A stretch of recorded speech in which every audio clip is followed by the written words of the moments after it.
5, Algebra 2. Now we're going to put our trigonometric functions into equations. Up until now they've just been expressions. We've got equations now. So main focus here is to isolate the trig function. All right, so we're going to use our algebra. We're going to subtract 1 from both sides. Remember, we always isolate the variable term first. Here our sine is our variable, if you will. All right, so then we want to get that variable all by itself, or in this case now our trig function, and we're going to do that by division. Always use your addition subtraction first and then your division. Okay, that's not new. We've been doing it that way for a long time now. Okay, so the sine of theta is equal to a -1/2. Now, like we learned in the last lesson, all students, I cannot get my letters right here, all students take calculus. Sine is a negative value. In the first quadrant, sine is positive. In the second quadrant, sine is positive. But in the third and fourth, it's negative. Now, before we had 2 different considerations. Now I only have 1 consideration. So instead of 1 option on my Cartesian plane, I actually have 2 options. So I could have a third quadrant angle or a fourth quadrant angle. So in the third quadrant, it's 1, 2, 3, and 4. In the third quadrant, we're going to come down here. Remember, we always go to the x. In the fourth quadrant, we're going to come out and we always go to the x. So we're going to have 2 separate triangles. Sine is opposite over hypotenuse. Okay, so we're going to see that the angle here of rho, the opposite side is -1, and that makes sense because we're going downward on the y. Now, if it didn't, in another quadrant, we might have to make the 2 negative and the 1 positive. You have to think that through. Remember, the radius or the hypotenuse is always positive. Okay, using the Pythagorean Theorem, then we could find the value up here. And over here again, we're going to have -1 because here's our rho, and 2 here, and we could find this. So what does this remind us of? I have a 1, a 2, and a square root of 3. All right, so this would form, if my 1 is always opposite the 30-degree angle. So my rho here is going to be 30 degrees. All right, now it's asking us then to find, I guess at this point, it's not actually asking us to find anything, it's just asking us to put the values in and find the reference angle. Okay, now in the next section, in the next example, 9.5a, we actually are looking to do a little bit of math here. They give us 6 times the sine of theta is equal to -4. Okay, now here we have nothing to add or subtract, so we can jump right in and divide by 6. So the sine of theta is equal to, we never leave our fractions unreduced, so dividing by 2 gives -2/3. Okay, sine is negative.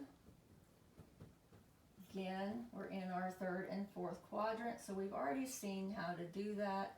We're going to put them in. We'll have our -2, and our hypotenuse will be 3. All right, now we don't have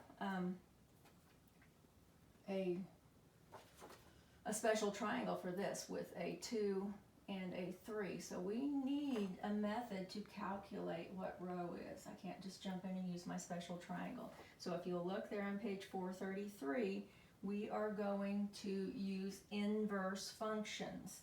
Okay, so theta here, or I really feel like they should have put rho, but they're using theta, so I'll keep with the book because technically we started by coming around here, so it's not incorrect, it's probably just not best. But my theta will be equal to the inverse sine. Remember, it's inverse sine because I use the inverse functions anytime I know the function itself and I want to find the angle. Then we use arc or inverse functions, and we are going to use the sign here, 2/3, but we're going to take the absolute value of it because the co-terminal angle, the one in the first quadrant, is the only thing our calculator are set up to work with, all right? They can only work with the first quadrant angles. So if you'll take your calculator and you'll put 2/3 in there, we don't need to worry about the negative because we're taking the absolute value of it. And now we're going to use the arc sign. Remember, we're going to take the second and then the sine button. And you should get that theta is equal to 41.8103.149. Now, your textbook will tell you how to round it, and maybe they only want you to round to tenths. But you're always going to want to store that entire value. Remember how to do that? Push the store button, STO, and then 1. So then if you clear it out, that value is still in 1. You can get it back by pushing recall, RCL, in 1, and it will reappear so that we can use it later on. Okay, so 41.8 degrees is not in the third quadrant, and it's not in the fourth quadrant. It's up here. It's in the first quadrant, all right? This is a 41.8 degree angle, approximately, because we did some rounding, okay? But that's not what we're really looking for. We're looking for this value and this value. We're looking to see what happened when I went all the way around here, okay? So this is why we're going to need to have it in storage. All right, so my reference angle formula to find this right here is going to be to take 180 degrees, because I came to 180, and these are going to be the same, and I'm going to add my 41.8 degrees. Only I'm not adding 41.8, I'm adding the whole thing that I have in the calculator. Now you'll see that that actually comes out to be 221.8 degrees. All right, now what about this one? Again, this was just a reference angle to help us. The actual angle we started with started here and it came all the way around. All right, so the fourth quadrant formula was to take 360 and subtract our reference angle, 41.8 degrees. And that, according to your text, gives you 300, I'm just going to write it down here, 318.2 degrees. All right, so let's kind of recap this one. I need to get sine by itself. There was nothing to add or subtract, so we simply divided through by the 6. We reduced the fraction, and we determined which quadrants it would fall in. All right, so we rotated around into the third quadrant, and we rotated around into the fourth quadrant. We always draw the triangles to the x-axis. And once we have that, we're going to solve this little bitty triangle here and this little bitty triangle here in order to find the original angles, okay? So when we're doing that, basically we're finding the first quadrant value. This is our setup. Theta is going to be equal to the arc sine of -2/3. So we're taking the arc sine here of this value. It has to be the absolute value. We're going to store theta, and then we're going to convert it into the third quadrant and into the fourth quadrant, because we weren't concerned about the first quadrant. First quadrant can't have negative values. Okay, so it's a multi-step problem. There are several examples. On page 434, they give you another example. In that one, it ends up being a second and third quadrant angle. So follow those very carefully and see where you can go from there. Now, there is an option for squared functions. That was not squared, that was just the sine equal to something. On page 435, we have squared functions. So I have tangent squared of theta minus 3 is equal to 0. And just like before, I need the function all by itself, isolated, so we're going to add 3 to both sides, getting tangent squared of theta is equal to 3.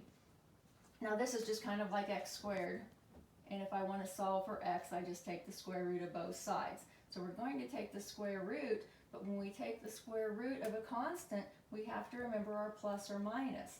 So the tangent of theta here is going to be equal to positive or negative square root of 3. So all students take calculus. If I can have either a positive or negative tangent, well, tangent is negative here, it's negative here, sorry, tangent's positive here, tangent's negative here, tangent's positive here, tangent's negative here, so now it's going to fall in all 4 quadrants.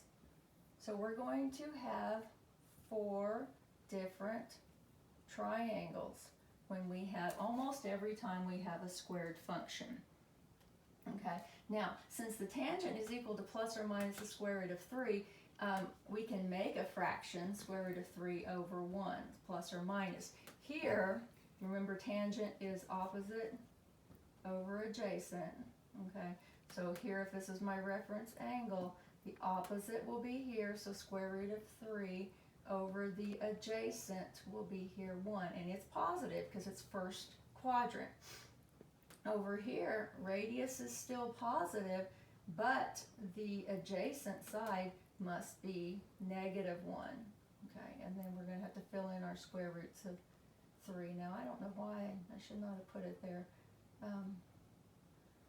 Yes, I should have. Okay, let me start that one over again. I think I got off on the wrong. We're still going to draw 4. Get our little butterfly going there. Opposite over adjacent, so I was correct here.